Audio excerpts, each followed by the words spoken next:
remembered it for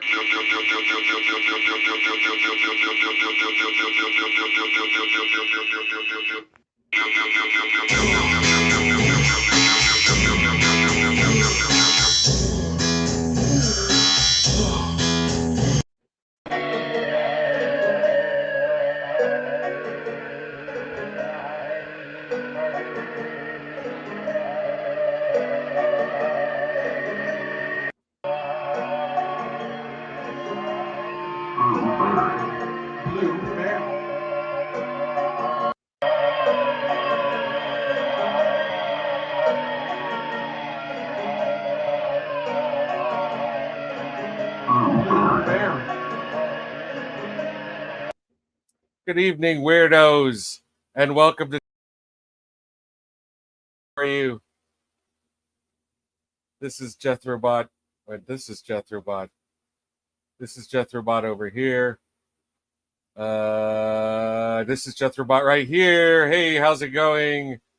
From the land of the Vermontosaurus. Did I get that right? It's the wizard. How's it going? It is going like great. My new opening? I loved your new opening. I spent all of a portion of my afternoon doing that. So it was really gratifying. All right. So last week we just talked a great deal about how much we like Hitchcock, how much we like the dogs that Hitchcock liked. And then I got to pick the movie this time, and it's 1987's Mannequin, a movie I know that I loved as a kid.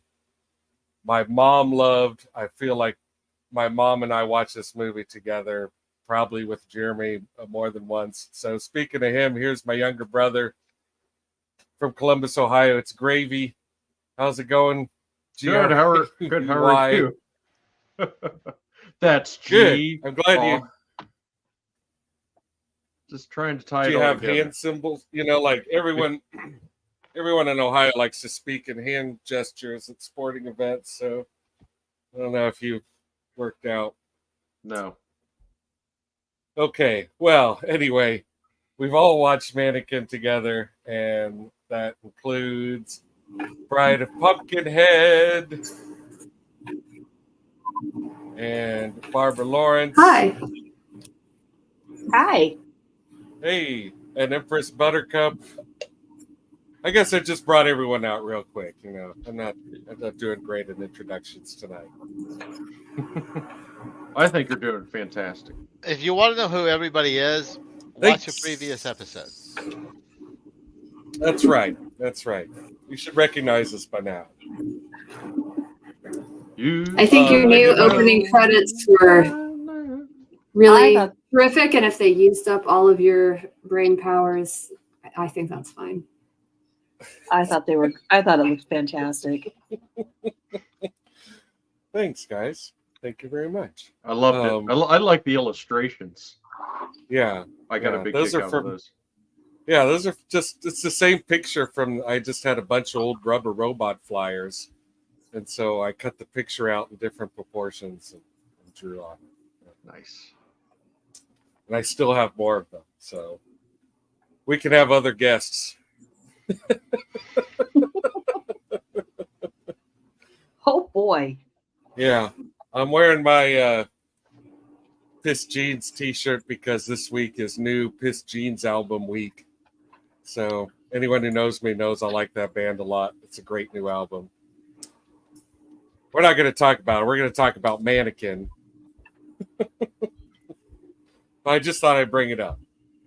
They only put an album out like once every 7 years or so. So, Can I bring up the thing I was going to bring up before we talk about Mannequin? Absolutely. Please do. All right. I don't know if anybody else is even watching, but We Love Video, Austin's all-volunteer run video rental store is something that is very near and dear to my own heart. There are a whole bunch of movie lovers over there as well.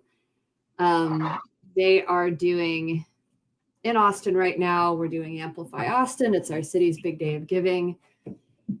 And since I can't be at the store in person to help with Amplify, I thought I would give it a plug here on Total Recall. So if you want to support a totally awesome video store in Austin, I'm going to drop a link in the chat where you can go do that.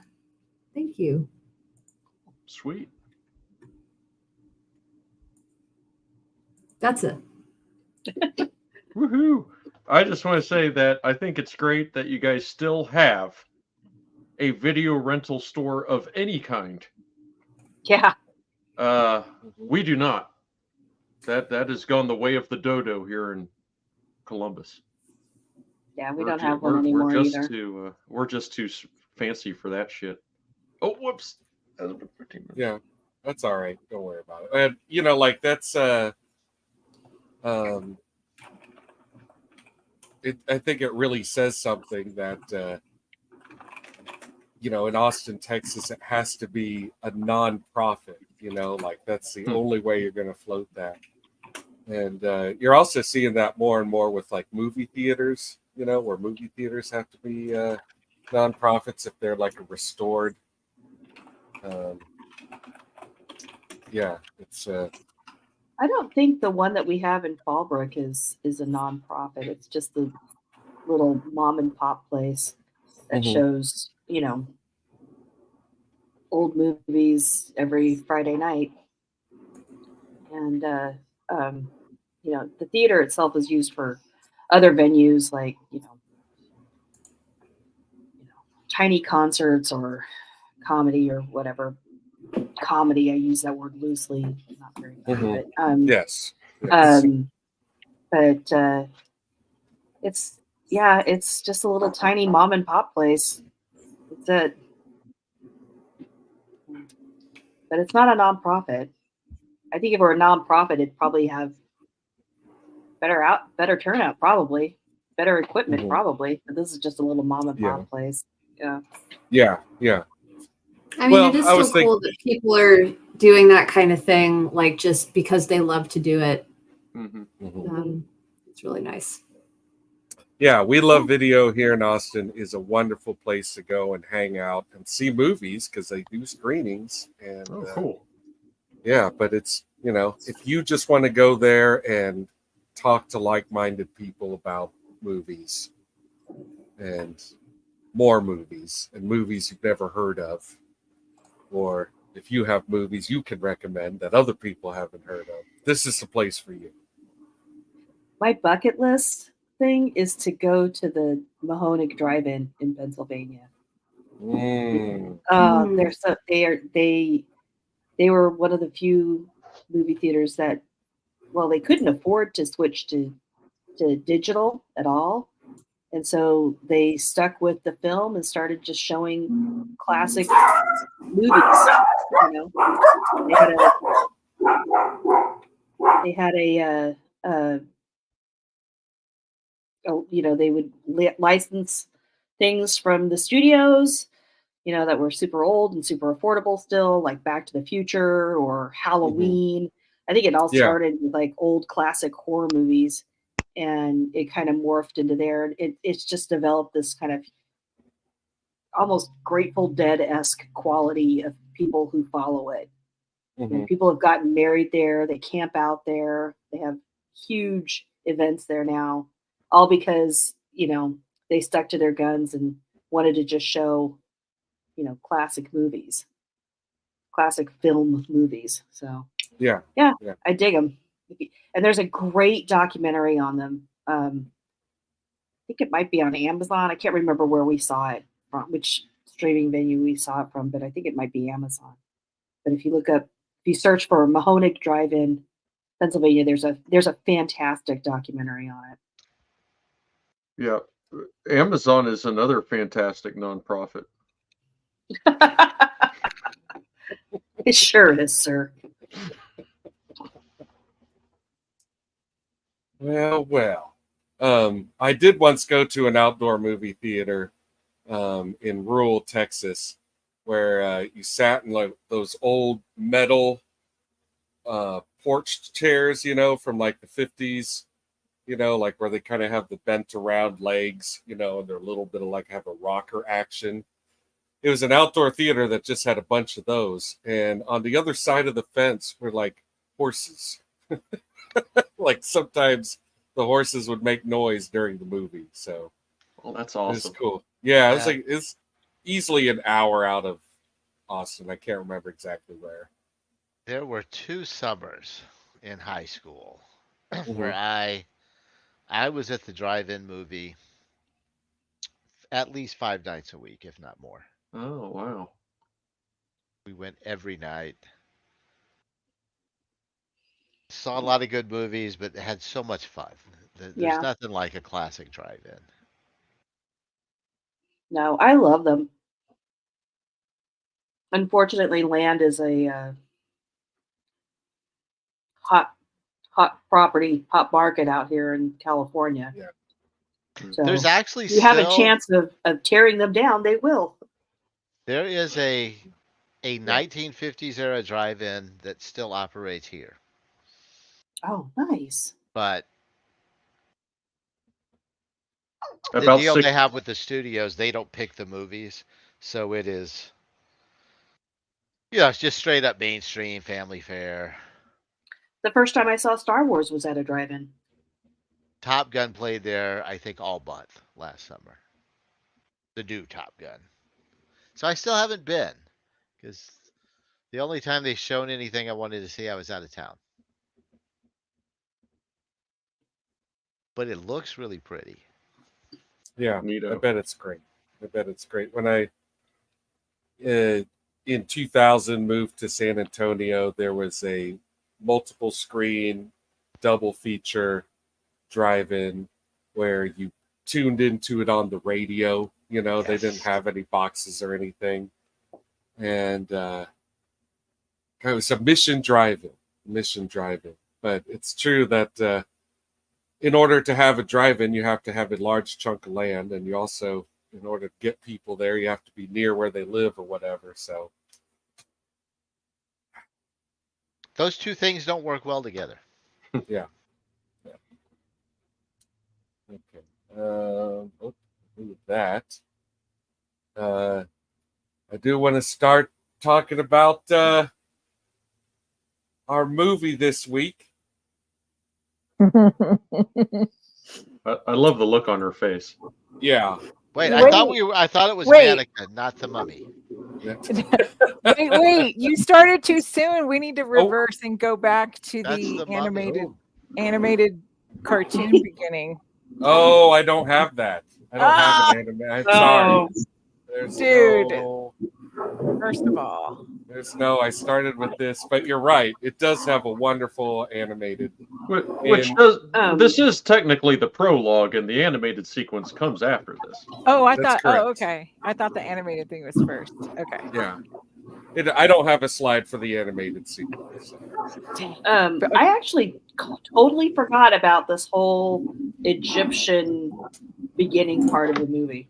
Oh, Yeah. So I really? rewatched Yeah. it again. Yeah. Yeah, with her Jewish mother. Yes. The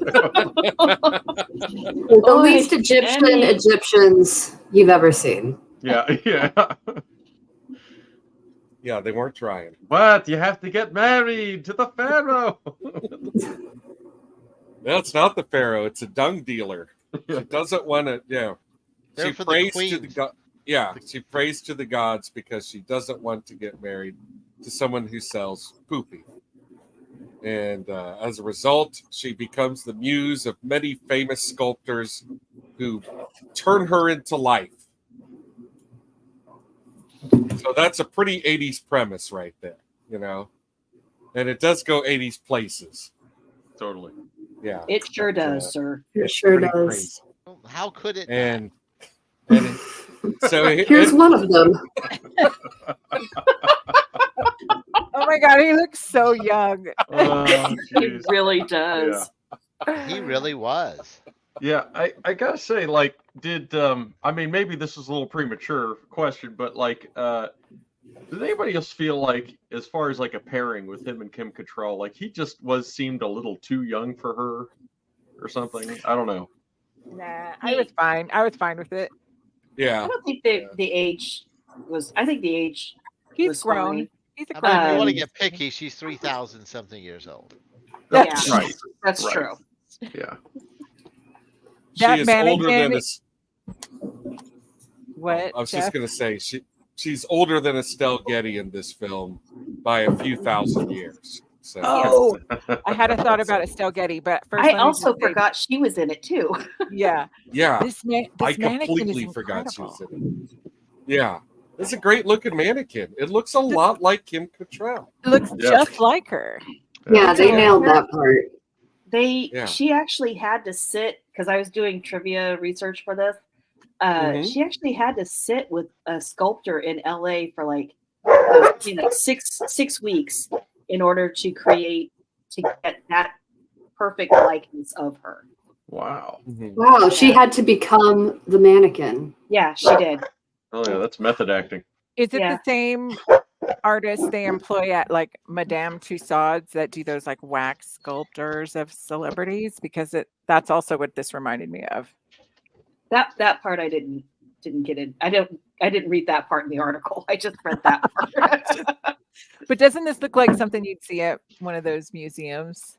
Yeah, it does. Mhm. Yeah, it did give you kind of that wax museum vibe. You know? Yeah. Which made him kissing the mannequin kind of creepy, you know. But yeah, anyway, this guy, he is, when we first meet him, a mannequin maker. And I guess I never really thought about it. This movie's trying to sell you on the idea that mannequins are made by hand individually. And Yeah, in the studio in the spends- Bronx or something. in the studio in the yeah.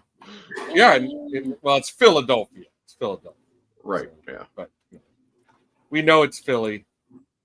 Although all this time I believed weed when they told me that building is a Woolsworth, but it's not, right? It's something else. Anyway. Yes, it is something Um, else, but I don't remember the It is name. something else. Yeah. It's not a Wool. It's not a Woolsworth. It's a Macy's now. Yeah. Oh, is it? Okay. Mm-hmm. Well, I would like to go there and check it out. Yeah, me too. Anyway, anyone who lives in Philly, tell me how it is. I want to see. But I'm sorry. I was just department- All right, go ahead. go. I was just saying. I always loved the store, like in this Mhm. movie. Thought there was something pretty magical about it. Yeah. It's got that magical feel. So this guy actually loses his job making mannequins because he spent too much time working on mannequins, especially this mannequin. That's the only one he made. That's the only one he Right. made? That's the only one I he missed made. that. I missed that detail. He All right, spent yeah. weeks. He was behind schedule. That's why he got fired. Because he was supposed to be Yes. cranking them out, and he Yeah, just was focusing too much on like making the perfect one from Yeah. all his pieces and parts. Right. Also, I would like to add the name of the building is Wanamaker's in Philadelphia. It is now a Yes, Macy's. that's what it's called. Yes. Wandamakers. The Cool. other department store was also filmed at a different department store in somewhere in Pennsylvania because Oh. it was known for having all the flashy neon stuff on the walls. Yeah, that was really cool. Like, I know they were the bad guy department store, but their store was awesome. Yeah, their store's exciting. It was an explosion of 80s all over the place. Totally 80s. Yeah. So yeah, it was not, like you said, glittery. It- So it this was- guy, yeah. Oh, go. Oh no. What? No. It's all right. fine. All right. I mean, can I you- move you on? could- This guy You could loses. You could Yeah, you could cut your. All right, that's fine. Moving Okay. on. This guy loses his job making mannequins. He sees the mannequin that they didn't let him take home. Yes, he wanted to take it home, like they wouldn't let him. He finds it in a store window, and he's just becomes obsessed. And so, enter Estelle Getty. Love her. Yeah, she's wonderful. She is the CEO of like 20 vice presidents. I don't really know what's going on in that boardroom. But I will say this, like if you run a giant department store that has 20 vice presidents and you're having a hard time staying afloat, maybe jettison a few vice presidents, like, I don't know, maybe lingerie doesn't need its very own vice president. I'm not even sure how that works. What do all those people do anyway? No, they don't work at the store. They're the board. They're the board. Yeah. They're treating it in a sense like it's a publicly traded company, although it isn't. But like the board I members, also thought they were like a board of directors, not Yeah. necessarily all vice. But it could have been. It's just their leadership. So it was a bunch of. It seemed a little dude heavy. Oh, it's ridiculous. Okay, Yeah. this is Yeah. like, It's a little- I mean, is this a staff meeting for AIG? I mean, what? I don't know. Yeah. There's yeah. Maybe They're this investors. was Way the too many flagship. people. I know it's a big building. yeah, Way too they're many. investors. Yeah. Possibly. And they want their Possibly. money. Correct. They want her Yeah, to maybe sell they're so they're she gets investors. the money. Yeah. And she doesn't want to sell. Mhm. Yeah. She Because doesn't want to it's sell. It's a family business. Yeah. It Yeah, 'cause seems she like says there she is was an grew- attempt. She grew up there, yeah. Yeah, it seems like there's an attempt on her life by incompetent people being hired to hang a sign, and Andrew McCarthy gets to save her. So he gets a job, and he meets this man. Hollywood. This is our second Meshack Taylor appearance on Total Recall. Oh, is it? What was he in Yes. before? He was in Explorers. Oh, who's he in Explorers? I can't remember now. That's I if I think about it, I might remember. But go ahead and want tell to me. say it was the airport. No, or the police department one. He was a side figure. Uh-huh. I think he was in the helicopter with the other cop. Oh, I could look it up, but it's not important. Yeah. He was in Explorers. cool. Yeah. Well, I can tell you, whatever character he was playing in that in Explorers, he wasn't wearing sunglasses. No, he was not. But yes, this man's name is Hollywood. He is an openly gay, flamboyant character, which is I Hollywood know, Montrose. yeah, Hollywood Montrose. He, like one of the things that I often wondered and thought we would talk about is if he is problematic. I mean, he does wear outstanding sunglasses in every scene he's in. He's amazing. Yeah, and he's a good guy. He really likes Andrew McCarthy. They get along, very well. He bears his soul to him. Talks about his boyfriend with him. He's perpetually having trouble with. So, I genuinely like this part of it. I mean, it may not mhm, it may not age well today, but this was Mhm. something at the time I thought was pretty cool. They were generally unapologetic about how flamboyant he was. They weren't hiding anything about his sexuality. It was all out. It was all very open, and yeah, it was kind of played for comic relief, but they were very unashamed about it. I kind of like this actually. mhm. Yeah, I second that. I like Hollywood. I like how Hollywood is struggling to have a like a real relationship with another man. Like Hollywood isn't promiscuous or a clubber. He's artistic. He relates to McCarthy's character as a mutual artist, and yeah, Mhm. it's played for some laughs, but the joke isn't on him. You're not Yeah. like laughing at him in a negative way. Like you're Also- enjoying his personality. you know, Yes. and Yeah. and I think that's very positive. So yeah, I think Hollywood's all good in my book. I think also they respect and trust each other together, so they kind of protect each other in this movie. And I honestly thought Hollywood was like sort of a breakout, stole the movie kind of character to me. So Yeah. I kind of Yes. agree with everything y'all are saying, but to me, I didn't think there was anything really super problematic about his character. And we Yeah. all enjoyed the scene where he was hosing down the cops with the giant hose. Hell yeah, Oh yeah. That Best was part of bomb the as movie. fuck. way ahead of its So time. I that, love to me, that. Man. That's awesome. and I would like to point out I did see a lot of other feminist, you know, themes throughout this whole movie. So to me, all combined, I thought I really liked Hollywood. Yeah. Yeah, there is, and I will comment on that. Because at one point toward the end of the movie where he's Andrew McCarthy and Hollywood are in the bathroom and they're talking, and all the other people around the office are listening in at the door to find out what they're talking about. And one says he's either talking to the new vice president himself, or the dummy, or the fairy. So they call him the fairy in there. But it's so innocuous at this point in time.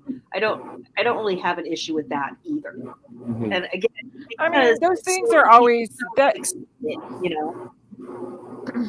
I think those things are problems, but in the larger theme of the movie, what are you going to do? It sucked. It was in the 80s, and that kind of stuff happened all the time. I don't think it detracts from his character, and and it's not said in a malicious way either. It's said in a slightly endearing way.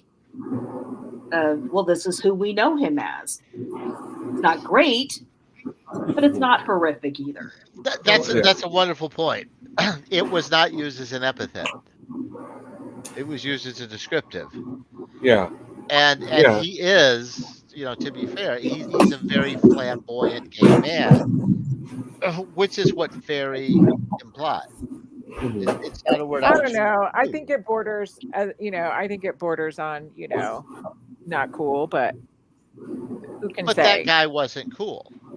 It's also said by an eavesdropper too. Like those people are butting in, and not, they're kind of like being snoopy and judgy anyway.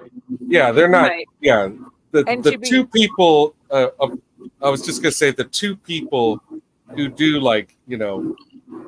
make really what are pretty light epitaphs is G.W. Bailey, the cop, who calls her a Mary and then makes fun of the way he talks, and then the lady at the door who I kind of agree. I think she was probably maybe not using it in a nice way, but also not being I mean, it's 1987. It wasn't. I don't think it was mean spirited.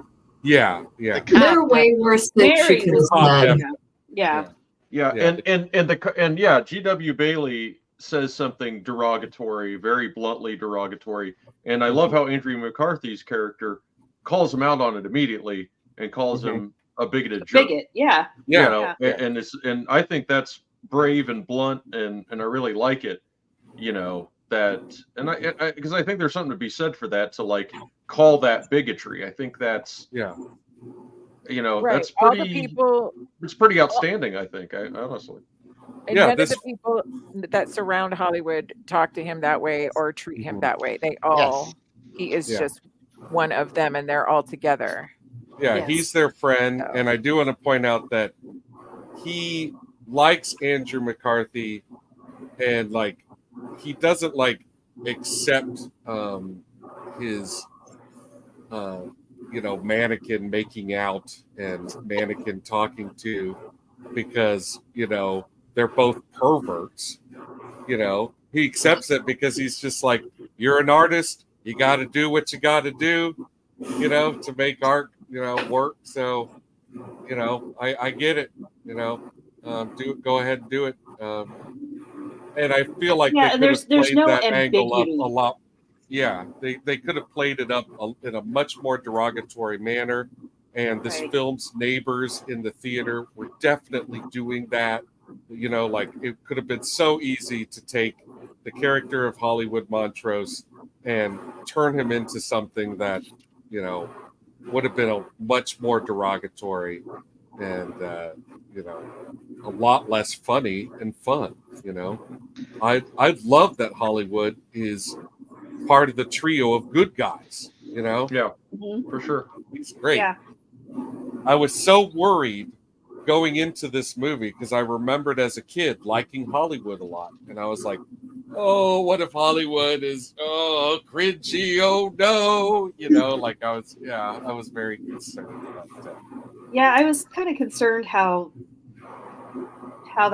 well that would have aged, but it's okay. It's a little dated, but it's Yeah, still okay in my book. yeah, it's definitely good to keep it in the context that in 1987, if you had a gay character in your movie, they were probably just a series of lame gay punchlines, over Well, and over again. Yeah. Or I'm not- they were very much the bad guy. Yeah. Yeah. I That- wasn't sure if this was true, but I was happy that we had Black people and gay people in a movie that we were reviewing because I wasn't sure if we'd had very many so far in the movies that we have reviewed. Yeah, and that So pretty that- much, that speaks to my childhood a lot. Like honestly, 'cause, that was the environment and the media I grew up with. But I definitely remember loving Hollywood. Like he was probably my favorite character when I was a kid, and he still is my favorite character. Although I also like Kim Cattrall an awful lot. Me too. Yeah, I so. love her. So Andrew McCarthy discovers that when he is alone with his mannequin creation, she comes alive, and he takes it really well. He thinks this is great news. I'm not going crazy at all. But in time, he learns to enjoy it and get along with her. And I tell you what, if it's one thing about the 80s, it's the montage.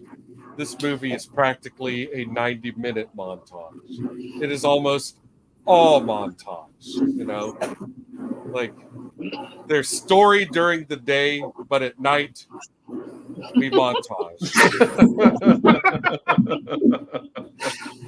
And how? That's right. We dance. Lord loves a montage. We Don't play trust dress Whitey. up. Look at us. I'm in all white. We've got this, what are we on? An island or something? Yeah. Check it out. Now we're on a yacht. I'm going to put lotion on your back. And and then this. My God, What? she's so skinny. Jesus. Yeah. Need a sandwich. Yeah, I mean, before watching this movie, I had no idea that Kim Cattrall did any nudity at all. But I mean, apparently, my younger brother is an authority on just exactly how much nudity Kim Cattrall has done.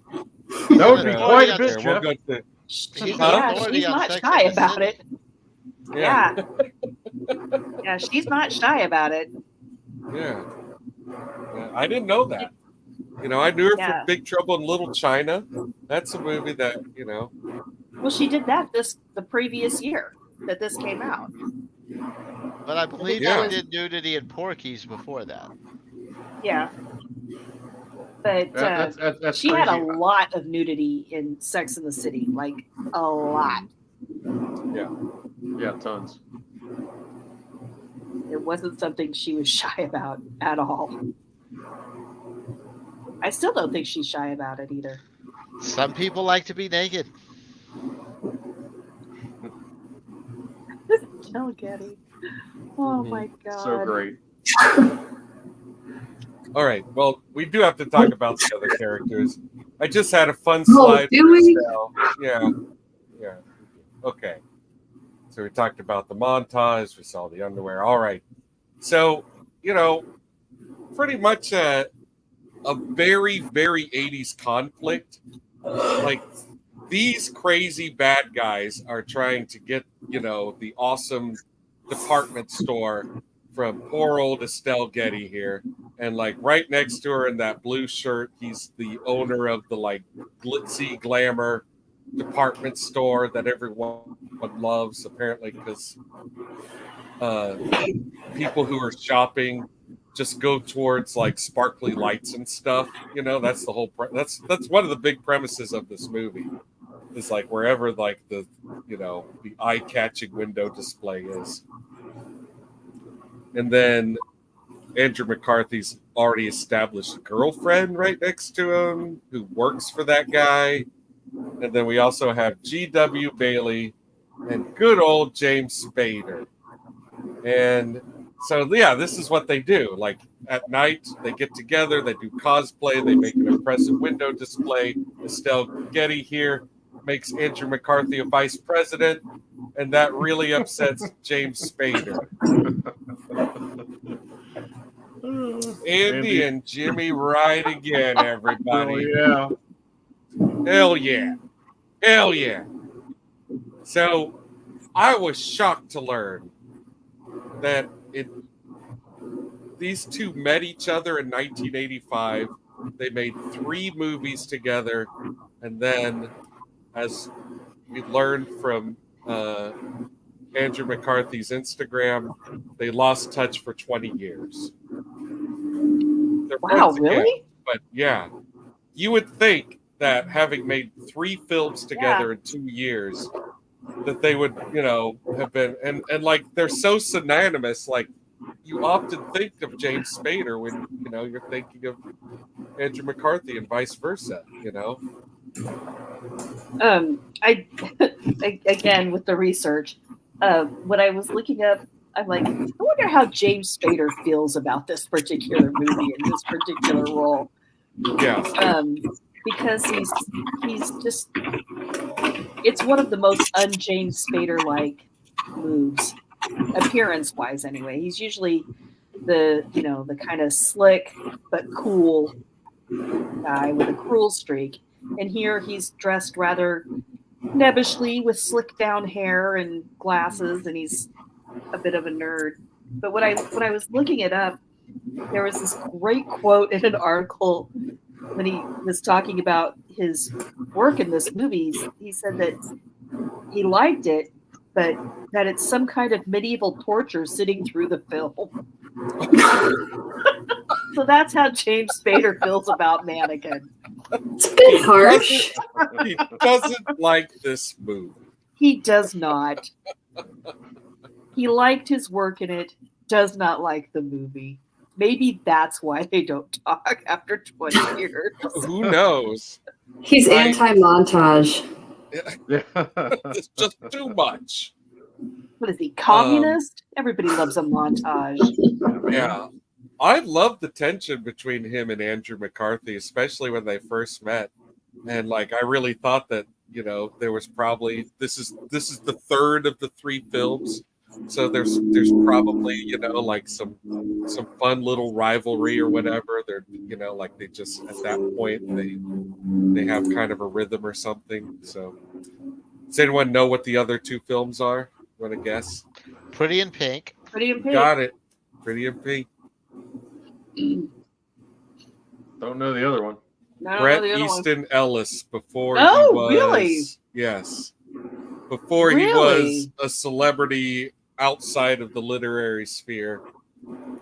And now he's kind of alienated himself from a lot of people at this point, thanks to social media. But he Less Than Zero. Less Than Zero, yeah. And wow. And I in Less Than Zero, like if I'm not mistaken, like those 2 are like all over that movie, right? Like they're the leads, So yeah, by the time they made Mannequin together, they must have had some sort of whatever. I Or also maybe want to they were talk sick about. of each other. That's what it Maybe. was. That's what that tension was all about. They're like, this fucking guy again. Look at the I dog. like the dog. It's We're getting Rambo. tight cats. It is Rambo, yes. So there is shockingly little information about this dog, as well as last week's dog. I was able to find out that his name was Arlie. It's the name of the dog actor. Oh, that's a nice. Although that information was given to me by ChatGPT, who also said that Andrew McCarthy and James Spader had only done 2 movies together. So the dog whose name may or may not be Arlie, Sus. he was Sus. great. I loved him, and I felt terrible about his demise. Oh, I would not have, and they didn't make a big deal about it, but like he dies. He does. Yeah. The yeah. dog dies in the movie. A dog wouldn't have- witnesses the mannequin transformation, and And it he has a upsets heart him attack so and much dies. he dies. Like maybe the gods could have explained that to Kim Cattrall as well. Like, by the way, don't let dogs see you do it, okay? Or they'll The die. Egyptians were cat people. No, good point. Good point. Yeah. Very good point. I would like to say at this point, I have a cat on my lap. Oh, No. hooray for cats on the lap. I have a dog under my feet. She's pretty much always under my feet. Yeah, it was weird that like G.W. Bailey, I feel like there was one Police Academy movie he didn't do. And I don't know if like this was the scheduling conflict. But they're like, sorry, I have to play that exact same fucking character in a different movie. Why would anyone like look at anything going on in a Police Academy movie and being like, that I want that in my movie, I'm just gonna transplant it into my movie. Just keep the clothes on. Just wear it out. Yeah. But Yeah, I will say G.W. Bailey and Kim Cattrall made a movie together. Police Academy. oh yes, Kim Cattrall's in Police Was she in Academy. that? Was she in Police Academy? She was in Police Academy. Man, she was in a bunch of stuff. back She was then. the love interest for Steve Guttenberg. She was everywhere. Oh wow. So you probably see her topless in that movie too, or something, right? I don't know. Yeah, I don't remember. I had no Jeremy? idea. Don't know. Our naked Kim Cattrall expert. Jerry's you just know, our like, he's our limited Sex in the range. City expert. Yeah. Any questions about Sex in the City, he'll tell you. Yeah. To the best of my Okay. knowledge, I mean, it was just like, my wife watched the whole thing, so I've seen a big chunk of it. You watch the whole thing. Just own it. It's fine. Yeah. Yeah. At any Okay. point, Okay. you could have moved. So did you know that Roxy was also in an episode of Sex in the City? Oh. Oh yeah. I wish they would bring back. I wish they could have brought back this character because she was so funny in it. She played some Italian heiress that was hobnobbing with Carrie, Mhm. and Carrie absolutely could not keep up with her. 'Cause she was just all over the place. And she was she was just in one hilarious. episode. I think it was just one episode, but I always remembered her because she was so funny in it. Mm-hmm. I've never seen Sex in the City. I don't think I've ever seen an episode either. But it's because I have a visceral hate for Sarah Jessica Parker. I have a Aw. love-hate relationship with Sarah Jessica Parker, and I watched like some of it in the beginning when I had, of course, also when I had HBO. But then I go years without a TV at all or any HBO, so then I just lost track. And then it got super corny, so I just gave up. So I have no idea what is happening at the end. Well, I will say that, like, Sarah Jessica Parker / Carrie Bradshaw is probably my least favorite. Uh-huh. Oh, she's awful. She's an awful person. A bunch of them. Yeah, she's incredibly, like, What? I don't know. I mean, He's an I don't awful know. person. I just think she's like the least entertaining of the bunch of them. They're all on a base level pretty awful human beings. Yeah, they're They super really are. self-absorbed. Yeah, they're like, ridiculous. That's usually what's happening in a television show. They're never about, I mean, you could say the same thing about Seinfeld. Yeah. It's exact Oh, yeah. same analogy. They're all four Just of them. Horrible Terrible, people. horrible, Yeah. Way less nudity. but way less nudity. Yes, that's true. I did see Kramer eat in the shower, though. Yeah. I was going to say, like, it's not zero. Not none. Yeah. The less So said about it's, that, the better. yeah. One thing that about Mannequin that really surprised me, I didn't realize this. I don't know exactly why. I mean, it's such a silly premise, but I was not expecting it to be so like madcap, like it's just wacky. Yeah. It's got Yeah, wacky it's really coming out of wacky. its ears. Shenanigans. Yeah, shenanigans.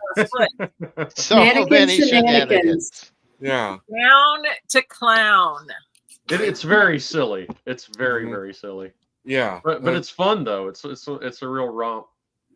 A lot of it is fun. I did actually kind of like when Spader and Bailey are teaming up, like But they're pathetic.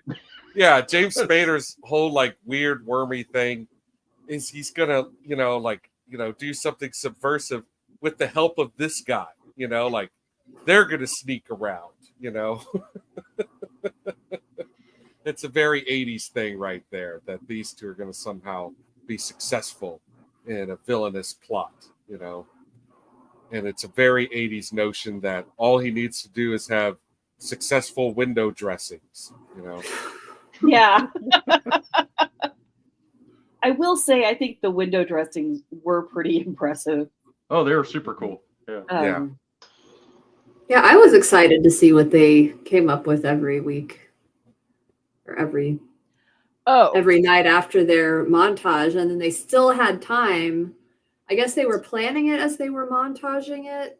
Yeah, I guess what you're seeing in the montage is like, it's none of the work, like that's the farting around they did putting on outfits before they were like, okay, so we're going to do a bicycle theme, Well, they kept trying things until they hit on the one that worked. But I Yeah. would like to point out that all the magic, all the idea, all the cool shit came from the chick. Okay. Right. It came from the mannequin because she's Absolutely. a magical human being and she was adventurous. So she was the muse. And my favorite scene was when she took off on the skydiving spiral down the middle of the thing. I thought that was really fun. Oh, yeah, And the then- hang gliding. Right. The hang Mhm. gliding. I Yeah. couldn't think of what that was called, but I thought that was cool. Yeah, But no, total mannequin. Sorry, go ahead. Oh, no, I just was saying, like it's really her. She's really the one behind all the amazing window. Mm-hmm. Yeah. Yeah. I mean, that's totally the Interesting. impression that, I got at first. And then I felt like there was at one point in the movie where they kind of like try and hand it off to him, like he's doing him or whatever. But, at the start of it anyway, I totally got the impression that she's like, well, here's how you do a window display like nothing anyone's seen before, and it's because I have the power of Egyptian gods. Well, I mean, it's right there in the title. Yeah. She's Yeah. the star. Yeah. She's the star. It's Mannequin. It's not guy who fucked a mannequin. Yeah. She's the star. She's the reason everything's happening. She's the first That person you meet in the was movie. But of course, she's second billing rude. because, Yeah. Meh. Yeah, Kim Cattrall totally steals the show too. She's, tons of personality, great acting. Actually, everybody does a great job, but Yeah, she really brings a lot of spirit to the character. I really like Kim Cattrall in this movie. Actually, Yes. I thought she was great. Mhm. I thought she was fun. She was clearly game for pretty much anything that they threw her way. Yeah. So and she was a good sport about a lot of stuff. a lot of physical acting on her part. You know, Yeah. she's doing a lot of stuff. I liked it. What I else? thought she's the best part.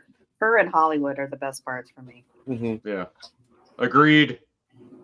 But I will say that on a personal level, you know, I can relate to Andrew McCarthy's character Switcher. You know, like Swisher. Swish. You are one sick puppet. I'll never forget that. It's like stuck in my head. That is a line. childhood. Yeah, that is a line from the movie I remembered from my childhood. Totally. It's like, Yep. you're one sick puppet. But I feel like I've been that guy where, like, you know, it's like, okay, I see you're trying to put a lot of effort into this, but it's like taking forever. Mm-hmm. Not the idea here, Mm-hmm. you know, kind of misunderstood in that regard, trying to do a little bit more with, you know, that sort of thing. So I kind of get his motivation. So I think he's kind of a nice take on a goofy rom-com, you know, male lead. Yeah. You know, a little atypical. I you know, I think this whole movie's rather atypical, you know, and it's not afraid of itself, and I really enjoy that about it. Yeah, and it's like a satire, you know, of 80s life. You know, Yeah. they're just like, or almost like a satire of 80s movies. It's just so dang goofy. You know? There's one character that we haven't discussed that I think might be important, because especially since, you know, we've discussed like Hollywood and, you know, the strong female lead and everything. Now, you know, not all European men are like Armand. God, I totally forgot about that whole. I mean, let's face it, Armand is Euro trash. Okay, like it's not Try right, man. before I change my mind. Yeah, It's yeah. not right. He's really gross, and Yes. it's not unusual for a character in, you know, an 80s movie or show where like the whole angle of their character is that they're trying to sleep with someone who doesn't want to sleep with them, you know, and they're Yeah. just being really blatant about it, you know. He's Pepe Lemieux. Le Pew. He's Pepe Le Pew, indeed. Well, it really bothered me that he did wear her down, and finally she was just like, fine. Like, Yeah. I don't like that message. That message Yeah, is like- not helpful. No. It's Totally. not a great message, but I do have a funny story about it. Have you been with an Armand? I have not, but my friend Carol did. We were working, because I saw this movie when I was working at Disneyland, and my friend Carol, who was constantly getting hit on, she was very popular, a little trampy, it's fine, by one of the kitchen guys. His name was Jaime, and he kept hitting on her, and one night at a party, he just finally wore her down. And when she was telling me about it, I was like, oh my God. She goes, I know. I was like that girl from Mannequin. I was just like, drive before I change my mind.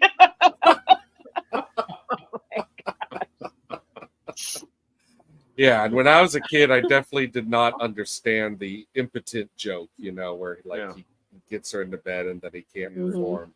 I'm like, why does he keep looking at his penis? Yeah.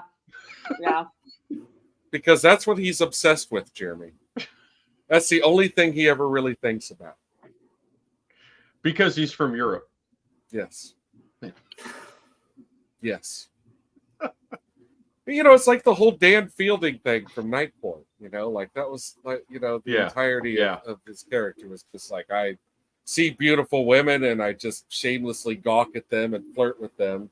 and I have a female coworker that I will not. Oh for, yeah, the way he you know, treats just the whole Christine, thing. like looking back on that now, it's just horrendous. It's Yeah. it's freaking horrible. Yeah, I mean that was an '80s thing, and yeah, it's definitely Sexual specifically, harassment. yeah, Yeah. and it's definitely also a stereotype of European men with dark hair, Yeah. dark skin, and thick accents, which was probably a fake thick accent. It's probably a fake accent. I don't know. I'm not sure though. Like I didn't look up that actor. Yeah, I also where did was not get a he? slide for him either because I was like, I don't want to slide Yeah. He's I don't want a probably slide of Armand. I don't want one. Yeah. he's probably from Iowa. Yeah. I found like the Roxy storyline to be like the most tedious part of this film. Oh yeah. Like anytime she showed back up, I was like, oh no, not more, like I mean, I know she's a bad guy, like that's the whole thing. It It's was like it was enough to have a B plot with Spader and Bailey. Yeah.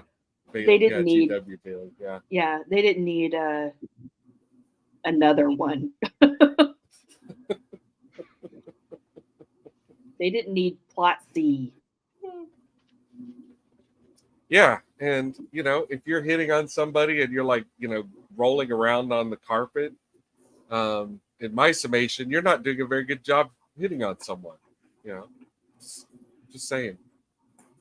I'm not giving anyone any advice, but I will my say opinion. that I think for as many subplots as had been uncanned in this one, the film is tidy and does not plod. It moves No. along at a very smooth, rapid pace, and they get this thing buttoned up in like 90 minutes. Like that's like professional 80s. Like Mhm. they were actually, the Hollywood machine was good at that shit. Like Yeah. we're getting this thing buttoned up right on time. Yeah. That's Weekend at Bernie's as well. Yeah. Yeah. But there's all kinds of like and there's also some movies. What is the name of the movie about psychics with Jeff Goldblum and Cyndi Lauper? Where you like is this what we need to watch next week? 'Cause I never saw don't know what you're that. talking- yeah, it's like I've heard that it's a train wreck. Sometimes sometimes the '80s premise works out. You get something similar to Mannequin, or sometimes it just falls apart, and you get a movie like that. But I was just thinking about other '80s movies like My Demon Lover.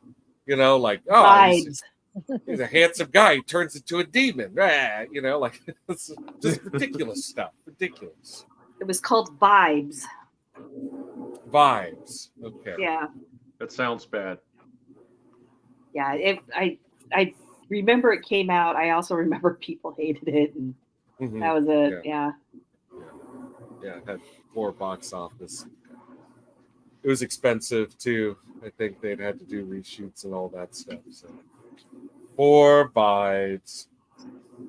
But we can go ahead and talk about how we vote on this movie and why. I don't mind going first because I picked it.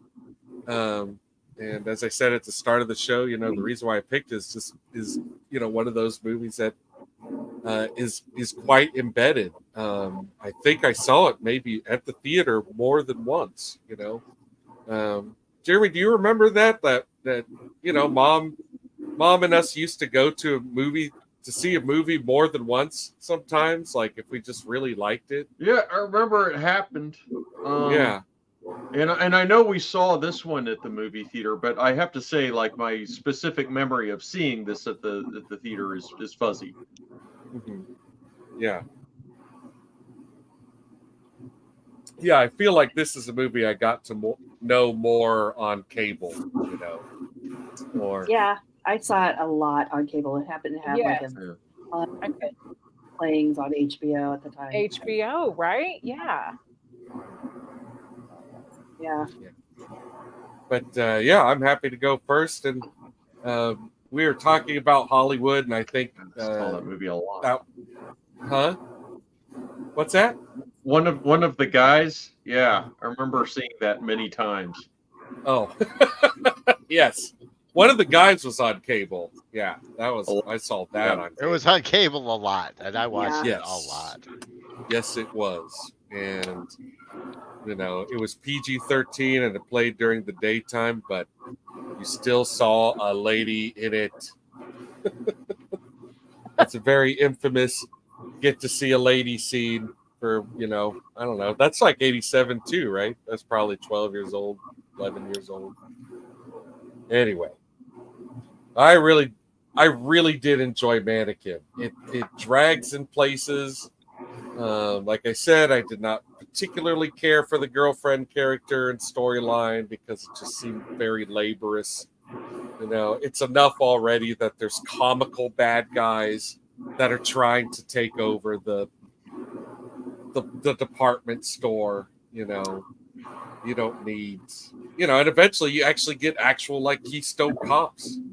There's a whole army of them. There's a whole montage of Keystone Cop moments. Yeah. 10 out of 10 for the montages. It's after a car chase, Yes. in case you were watching it and you're like, Yep. Did I miss a car chase? No, you didn't miss one. Here it comes, Lots of chases, multiple montages. Yep. And like Gravy says, there is a lot of, it's fairly economical, especially for what it is. And there's, not all the jokes land, but they throw a lot at you, and it's wacky and zany. I wasn't expecting that. It's a lot more good natured than I was expecting. I also was not really wild about G.W. Bailey. His whole shtick gets really tiresome, and he is in this movie a lot. He's in this movie a lot. So ups and downs, but ultimately, if you remember Mannequin from your childhood and you're like, how is that movie? I think you should check it out. I'm giving it a thumbs up. Revisit it. And again, like it's important to keep it in context. For 1987, especially, Hollywood is treated very well, Considering you're still kind of at the height of AIDS awareness and AIDS epidemic. Actually, I think it's a stellar moment of unabashed support for him. I like that. Yeah. So we'll move on to The Wizard. What do you got for us? I think I liked it better this time than I did the first time, Mm-hmm. and I enjoyed it watching it back in the day. But I liked it even more today. It landed well, funny, hilarious, madcap antics. Yeah. As we've said. I can't say much that you said. Yeah, I did laugh out loud several times, and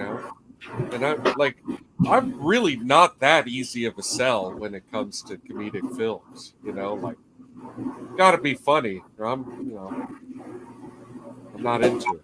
You gotta keep it funny. And I definitely remember walking away from it back in the day. Hollywood was my favorite character. Mm-hmm. I really liked what B. Shock Taylor did.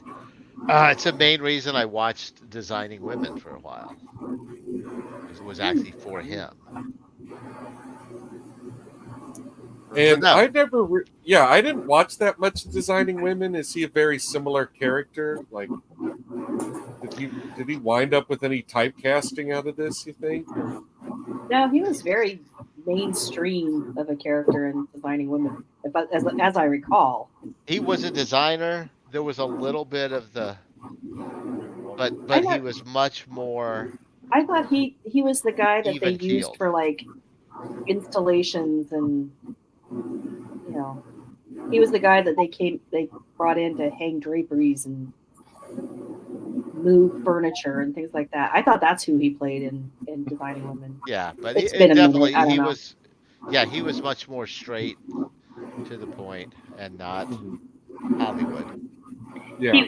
I seem to recall him being the kind of you hit your joke, you hit your mark, and you get out. Yeah. Yeah. But no, I Yeah. recommend it. It's definitely worth revisiting. Awesome. All right. Gravy. Gravy. Yeah, that's a Gravy. Yeah, I'm 3 in a row here. It's a salvage title. Yeah, for sure. I feel like Mr. Wizard. I watched this movie when I was a kid and I really enjoyed it. And there were certain aspects of it that I almost enjoyed more now. Like, I mean, Hollywood spraying down the cops with the fire hose. Like, that's epic, man. I really think that's just like poetic justice, and I love that they did it. And I think that's deliberate. I really don't think that's some sort of like happy accident or anything. Like, I think someone did their homework when they thought about that. Like, and I think there was some intent there. I think it's very clever. It went on and on. Yeah, it was there, and of course, when I was a kid, Yeah. There was a lot of little things that were way over my head when I saw it when I was a kid. Like the impotent joke, which isn't funny, but you can laugh at it because it's so damn stupid. Like it is. There's a lot of that in this movie that you laugh at it and enjoy it because it is wacky. It's extremely silly. It's not taking itself that seriously, but it's still done with a lot of professionalism, and it's a good quality execution. The actors, by and large, are great. Kim Cattrall and Andrew McCarthy and Hollywood steal the show. I mean, hands down. And they should, because they're the heroes. They're the characters you're for, and everybody else is kind of a chump. So. Yeah, it's good stuff. The only thing that I can say about it that's a negative is, and it's not the only 80s film to suffer this. I don't know what the hell the problem was, but bad lighting. What's up with poorly lit scenes in 80s films? I don't know. Like, electricity was expensive. I don't know. Everything was bright. They were having a hard. They're like it's orange over here, it's turquoise over there. How do you like this? Yeah. And I do like how in the bad guy department store, you could cut your cocaine on every surface in that place. That was great. Absolutely. Yeah, that was awesome. And they did. And they did. Yes. Yeah. I do want to give a shout out to. The montage choreography is fantastic. Set design's really, really good. Costume design is really, really good. Like way above average. Like super solid, super fun. Really helped make the movie. It's a salvage title for me. Excellent. All right, let's move on then to Bride of Pumpkinhead. Let's see where we're at. All right. Hey, you got it right. It's a lot easier. It's a lot easier, isn't it? So I'm going to be, so I had never seen this movie.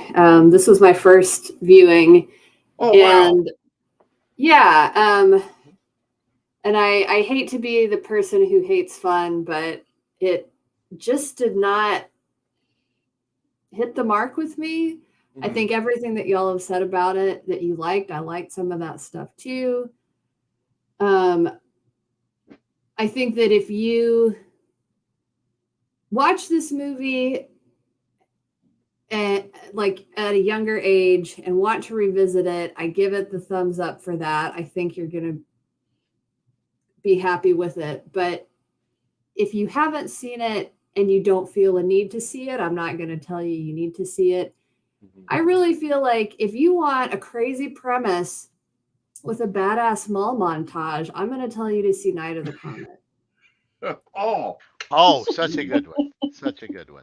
I'd love to watch that one. I totally love that you are saying this because I actually feel like that montage was really, really similar because they're both big department stores. Mhm. And yeah, I love that you said that. That is so bomb. Because yes, absolutely. Thank you. So I give it a thumbs up, but probably the most freshly squeezed of the group. But I don't know. Like let's see what let's Buttercup find and out. Barbara have to say. Yeah. So let's we'll start with Barbara. So I did see this movie when I was younger. I saw it Mhm. an awful lot on cable. I saw it with friends. It was at the time it was a fantastic fun movie, and I do love a montage. I do. I'm unapologetic about it. I love a montage. But yeah, I think Laura's right. I think that it's a thumbs up and a recommend with some caveats. I can't imagine saying to my son, "Oh my God, you have to watch Mannequin. Yeah. You're gonna love this movie." No, Yeah. no, he is not gonna love this movie Yeah. at all. So I mean, for some nostalgia purposes, absolutely rewatch it. It's fun. Mhm. Yeah. It's not going to be for everybody. It's certainly not for probably modern audiences today. But yeah, I mean, it's I would recommend it, but with some caveats to only certain people, probably.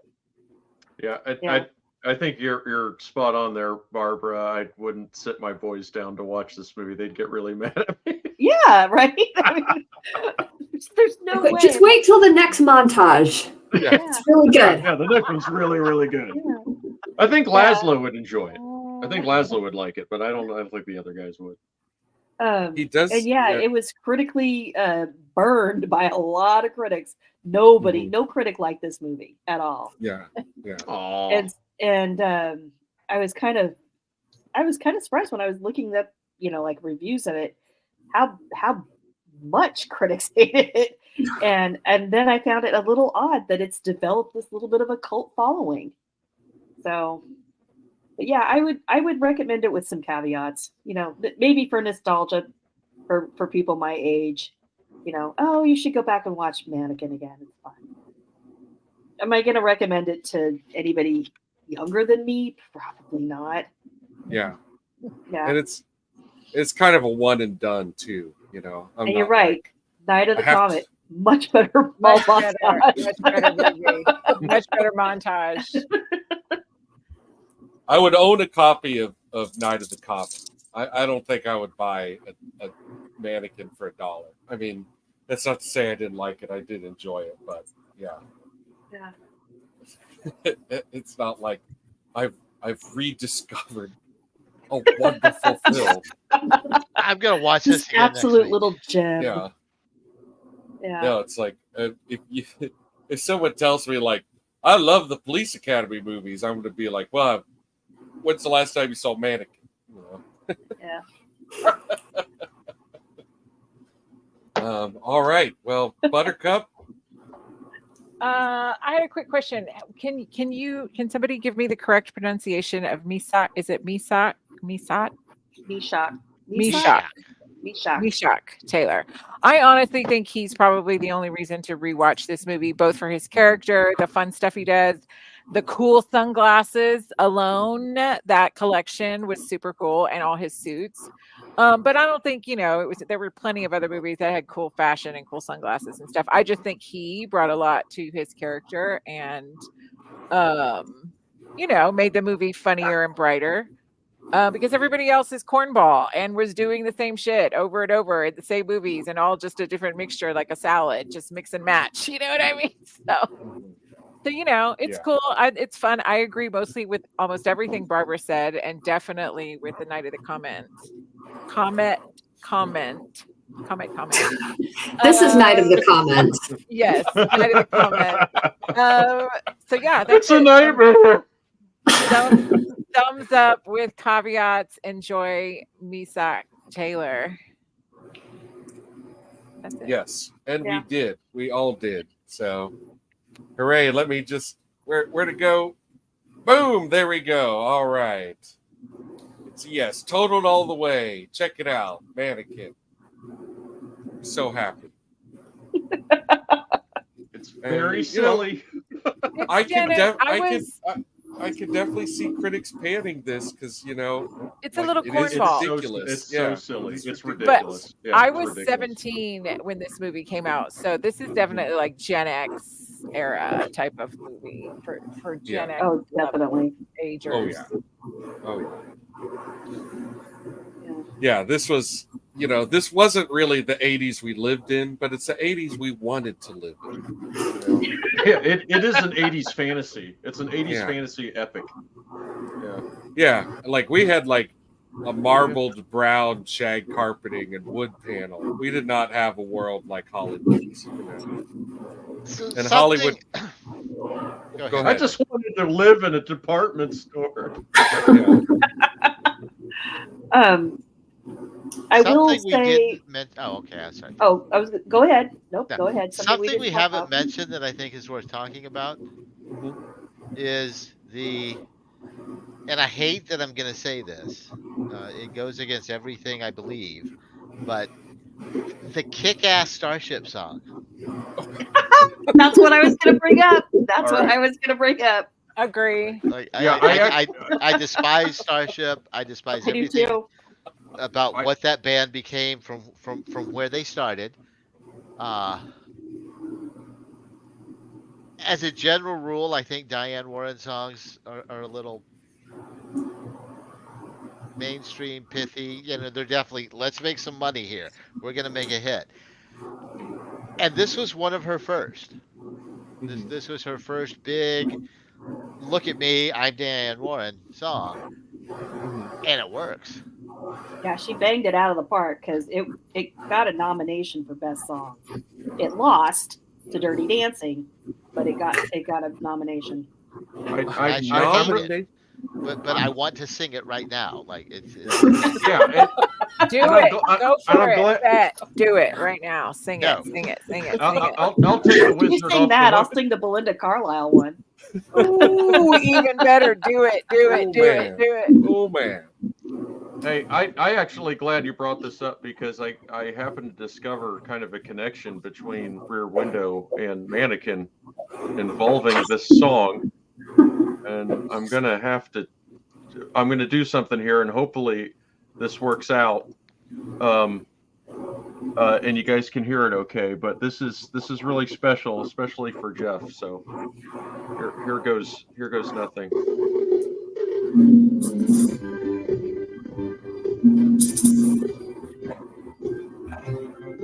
I don't know if you guys can hear it all.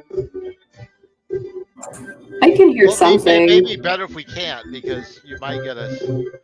Oh yeah, you might get us kicked off if that's copyrighted. Yeah. Jeremy. Well, you get the point. Yeah. Oh, I heard it. Was it cats? No. It was the Chipmunks. It was the chipmunks. Yes, that would have got us kicked off YouTube. Oh shit. Oh, yeah. Yes. Yeah. Well, Yeah, I you gotta don't. be careful Well, of that too. well, I This is don't think live.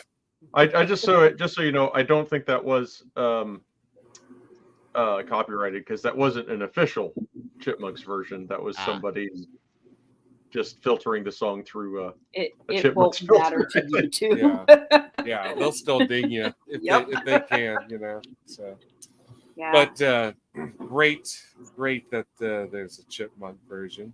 Thanks for sharing. Everyone likes the chipmunks. Uh-huh. To find any connection between this movie and Rear Window, I think is a real accomplishment, Mm-hmm. Jeremy. Oh, thank you. I appreciate what you've contributed to this day. Yeah, I made I'll all do the it work again. worth it. And I'll do it again.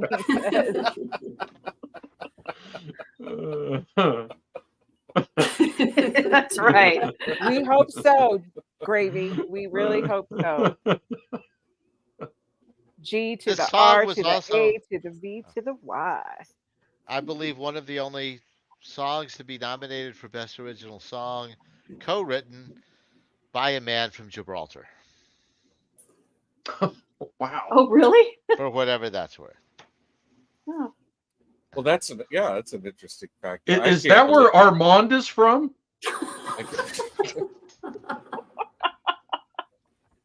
They've never established it, so we might as well say yes. You know, what are they trying to say about people from Gibraltar here? They're impotent. Really, And very horny. Horny and impotent. It's a terrible combination. It really is. Yikes. it's a violent land.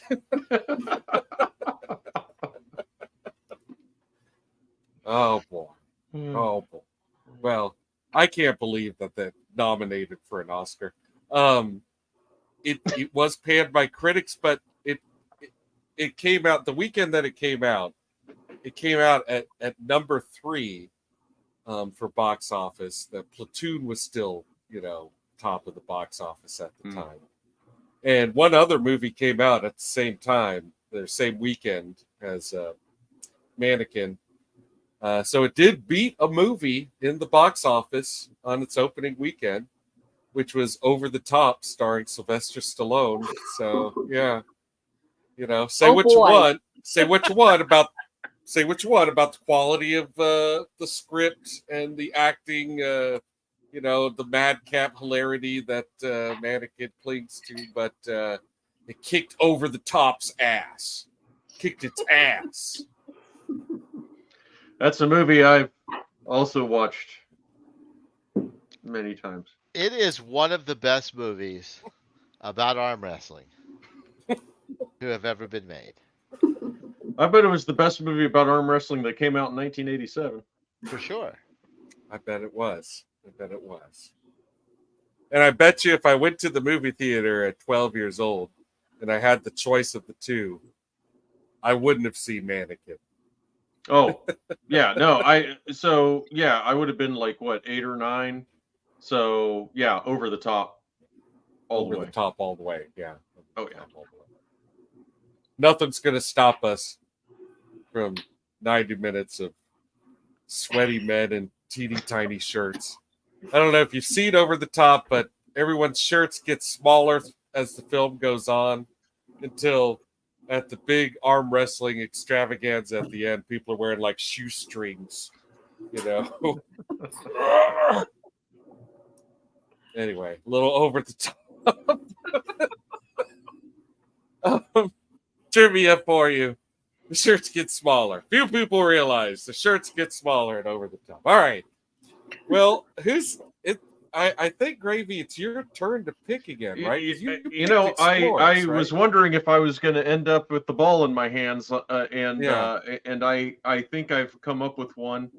Okay, I mean, if you're not ready, we could. No, I'm ready. If you guys are ready, if you guys are down for this, because for me this is like this is like going back to like what I feel is the for me like what this project is really about, like digging something up that I haven't seen since I was like, it's been so long I can't even hardly remember it. Like Explorers, it was like on the tip of my mind. Jeremy, we're not gonna watch Explorers again. Oh, yeah, we watched that already. We did. Yeah, we don't actually recommend Explorers. That's we said no. Yeah, we did say no. We said no. I gave it a pitiful, but no, I'm just kidding. But I got one because like this movie I only saw probably a couple of times when I was really, really young, but I had this strong impression of me, especially like my earliest feelings of like, like I don't know, romance and masculinity. Whoa. And I have no idea really what the movie's like because I haven't seen it since I was less than 10 years old. But I want to watch Streets of Fire. Streets of Fire. Yeah. I don't know if you guys have seen Streets of Fire lately, or if you've seen it I have recently. seen and it Not many lately. times. There's a poster hanging right there. I listen to the soundtrack regularly. Yeah. Okay. I want to watch this movie real bad. All right. Yes. Yeah. It is one of my favorite movies of all time. Yeah. Oh, fantastic. I have seen it like, once, since our childhood. I saw a print of it in the theater, and it was Wow. the print was in pretty good shape. And I remember looking up like some trivia about it too. It's got a lot of unique things about it, so it's definitely going to So be much. a movie that's fun to talk about too. No, cool. I mean, I don't know if you realize this, but the guy who wrote the songs for Meatloaf's albums, like, do you like Meatloaf's albums? Like, dude, I can talk at length about Jim Steinman. Yeah. Yes. He did several songs for Streets of Fire. He did the opening song and the ending song. Yeah. Specifically. Wow. So, but whenever I saw it was a long time ago. So, I'm definitely ready to refresh my memory on that, especially like pale, pasty, shirtless Christopher Walken, like or Willem Dafoe. Yes. Willem Dafoe. Which one is No, it? Christopher Walken. Willem Willem Dafoe. Dafoe. Willem Dafoe. Yeah. Pale, pasty, and I shirtless. was dreaming of Walken. I was in walking really I was high-waisted walking in- pants. Yeah, highway. Yeah, he's like got no shirt and waders. So, Yeah, but it's like I've got like that was a real thing for me, like that whole like rebel rouser greaser kind of resurgence that happened in the 80s, and it left a real impression on me when I was young, like I think like this movie, even though I don't even remember it all, I just remember images of it, and the Aha freaking music video. I'm like, that was pretty much the foundation of my ideas of like romance and masculinity, I think. We could watch the Aha music video again too. But yeah, like, Cool. leather jackets, white t-shirts, greasy hair. I 100% forgot about this movie, but I did watch it. did you watch it when it first came out? Yes, because I was a And- big Diane Lane fan. But I think I only watched it that one time, and I haven't seen it since then. So I am in awe that you picked this movie. I love Oh, Diane awesome. Lane, Yeah. and when I found out she was like the star in this movie, I was like, oh yeah, I'd like to watch that again because I've always had a Yeah, I got a super Diane psyched. Lane thing, man. Super Oh, yeah? psyched. Yeah, super psyched. Have you revisited Millennium? Are you sure? You sure you don't want to watch Millennium? I think it's on our list. Right next Barbara, to Free Jack. Barbara, you were saying you've seen it, right? I think I saw it in the theaters once. So Wow. like probably 1980, whatever this came out. It's 84, I think. No, Yeah, something like that. I was still Yeah. in high school, so yeah. yeah. I was 14, so Yeah. I was just starting high school. 1984. 1984. Action crime. Yeah, I would have been a sophomore in high school. Yeah. Let Well, I the know rebels that Bride of begin. Pumpkinhead has seen it because she was with me I when saw I saw it that with print. you. Yeah. Yeah, that's the only time I've seen it. I was very, very, very young when it came out. Probably not going to theaters at that point. But I loved it when I saw it. I remember having a really good time, and I'm very excited to watch it again. Sweet. Yeah. Well, Good Adam loved it. choice. Maybe I'll watch Yeah. it with him. Yeah. Yeah. I mean, I keep meaning to say like you should hop on the Zoom meeting when we Yeah. watch the movie. Yeah. Yeah, Yeah. be delighted to watch that with Adam. Okay. See if I can Mhm. get in on that action. If you could pull him away from his live streams, I know he's got. I know. He's like, It's a crowded agenda. mhm. There's always someone live streaming. I know. We're probably like running over someone like right now, or they've run over us, right? It seems like that happens all the time. So, Yeah, I think I don't know who's streaming right now. I think it's Dupenzo, but Mhm. somebody else is. I mean, there's always somebody on. Always. What a weird pool I've dipped my toe into. Yeah, yeah. So, yeah, I'm down. Oh well, I hope you're editing out copyright songs from that show. Pink Lady.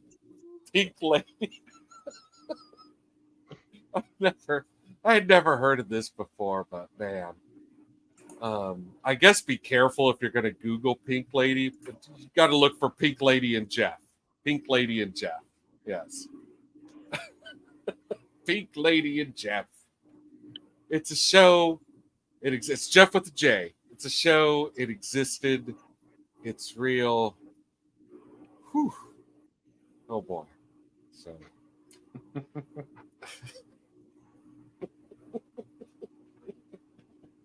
Tune into B-sides. Hey, can we? Okay. Are we? Oh, with Are Jim we allowed Varney. to? Yeah. Are we allowed to?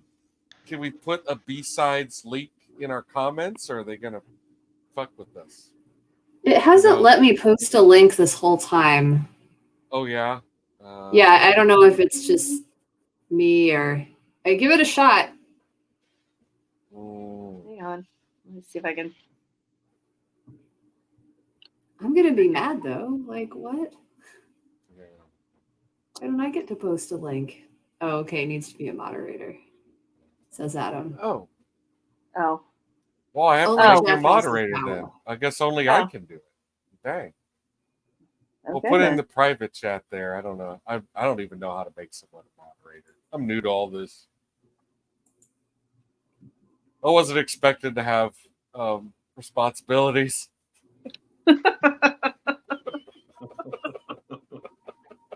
Throw Adam a It sure wrench. is. It sure is. How do I you do that? got to say though, like there is a part of me that kind of wants us to get into a real piece of dog shit. Mhm. It would be kind of fun to Oh, shit. to Oh my to God. watch Free Jack and be like, I don't know why we're watching this movie. It's terrible. Jeremy, it's funny you say that because I bought a copy of Free Jack when I found it cheap once, and I still have not brought myself to watch it. It's We like got to do it. We got it's like I know it's an entertaining film that is also fucking terrible. I haven't That's seen all it I since the remember theater. about it. Huh? I saw it in the theater and I haven't seen Yeah. it since. Yeah, I haven't seen it since either. It's We directed by got- Jeff with a G, by the way. I don't know if you realize that. Jeff with a G made that movie, made Free Jack. Well, I did not. I did not. Yeah. Well, I'm down to watch Free Jack anytime. I'm always good to Free Jack. It's the most ridiculous. I bet it Fucking is, name. dude. I bet it is. Like, I've actually pulled it off the shelf and be like, well, I guess today's the day I Free Jack, and then not. Yeah. Then like, I'm reconsidering. Oh, yeah. I don't have the constitution for this one today. I have no memory of it other than walking out of the theater and going, man, that sucked. Yeah. Yeah. I saw it in the theater too, and I have not seen it since. I have never seen it. Yeah. Well, We it's should probably watch it. better off. I kind of like watching movies. Color me lucky. sometimes. I watch enough bad movies. Well, I'm very excited that we are going to be checking out Streets of Fire. Who's the lead in Yes. that? The good guy lead? Who is it? It is Michael, Pare? I don't know how to say his last name. Michael Michael Pare, I think. Pare, yeah. Correct? Oh, okay. Yeah, he never really he didn't get up. He was never a big name. He was in Grease too, motherfucker, against Michelle Yes. Pfeiffer. He was in Grease too. Speaking He of made, movies, he made a lot of movies. Michelle Pfeiffer's greatest work. I Get have, him, Buttercup! Hell yeah! That's the rough one to watch. Is Grease too? God, I have Oh, not it's seen like, that oh. since I was a kid. And you know Yes, what? It's funny. that's- I do that's remember Anna. liking So it as a bad. kid. You know. So good. What do you mean it's so No, it's bad? so It's so awful. good. How do you follow Grease? I mean, But, Thank yeah. you. Yeah. That's what I'm saying. Boy, we Yeah, watched that an it's- awful lot it's too rough. when we were kids, man. Yes. I mean, I if can't you tell wanna you how many times we see watched that movie. Michelle Pfeiffer sing, just watch Fabulous Baker Boys. It's fine. Oh man. Also a good one. Also a good one. Yes, I'm a big. I I mean, might pull that one for my pick at some Yeah. point. Oh, we should watch a whole bunch of Michelle Pfeiffer movies. Catwoman. that was Batman Returns. Batman, That's yes. just that. Yeah, Michelle Pfeiffer's awesome. She was a great. I mean, she's a great Catwoman. You know, probably my favorite part of that. That does have Christopher Walken in it, and he is good in that as well. Yeah. Oh yeah. He's I not like Batman pasty and Returns. shirtless. My favorite line from him in that movie is Selena Kyle, you're fired.